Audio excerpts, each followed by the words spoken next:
Halo, kalau kita bicara soal investasi emas di Indonesia, pasti deh dua nama ini langsung muncul. Antam dan Dinar Khairul Rozikin. Nah, kali ini kita bakal bedah tuntas. Kita bandingin langsung.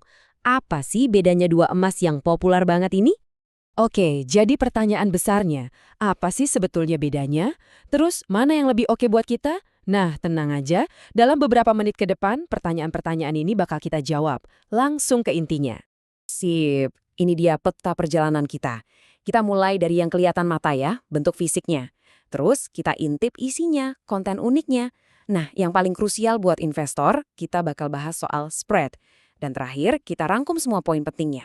Yuk, kita mulai dari yang paling jelas kelihatan, yaitu bentuk fisiknya. Jadi gini, kalau kita lihat emas antam, bentuknya tuh standar banget. Ya batangan, ya koin. Semua orang kenal, semua orang tahu. Tapi, coba lihat Dinar Khairul Rozikin. Nah, ini beda. Dia seringkali punya desain yang artistik. Kadang ada kaligrafinya yang cakep banget. Jadi, ini soal selera juga sih. Mau yang standar industri atau yang punya nilai seni. Oke, lanjut ke perbedaan kedua. Nah, yang ini lebih dalam lagi. Bukan cuma soal tampilan luarnya aja, kita mau lihat isinya. Nah, ini nih yang menarik banget. Kalau emas antam, nilainya ya emas itu sendiri. Murni, berapa gram, berapa karat, udah titik. Tapi Dinar Khairul Rozikin beda cerita. Nilainya itu bukan cuma emasnya, tapi ada plus-plusnya. Ada elemen spiritual, ada doa di dalamnya. Jadi ini benar-benar beda filosofi kan? Satunya murni material, satunya lagi ada nilai tambah spiritualnya. Oke, sekarang kita masuk ke bagian yang paling penting, terutama kalau Anda mikirin ini sebagai investasi. Yap, kita akan ngomongin soal spread. Apaan sih spread itu? Gampangnya gini deh. Spread itu selisih antara harga beli kita dan harga jual kembalinya. Anggap aja kayak potongan saat kita mau jual lagi. Logikanya, makin kecil potongan ini, makin cepat kita bisa untung kan?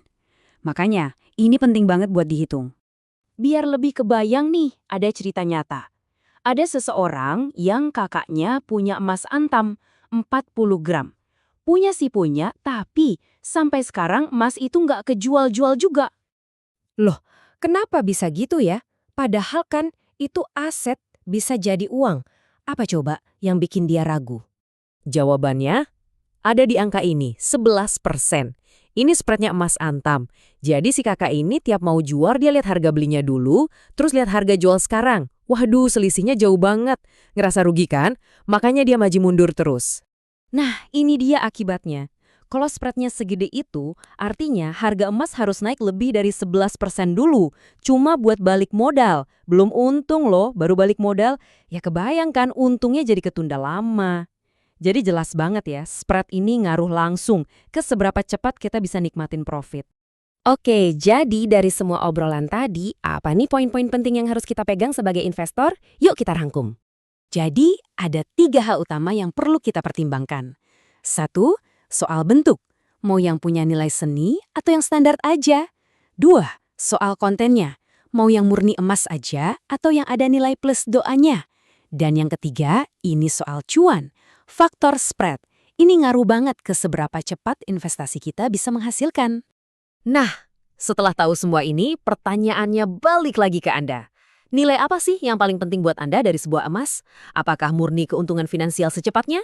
Kalau gitu, spread jadi raja. Atau Anda mencari sesuatu yang lebih dari sekedar angka? Mungkin keindahannya atau nilai spiritualnya? Cuma Anda yang bisa jawab. Dan jawaban itu yang akan nentuin emas mana yang paling pas buat Anda.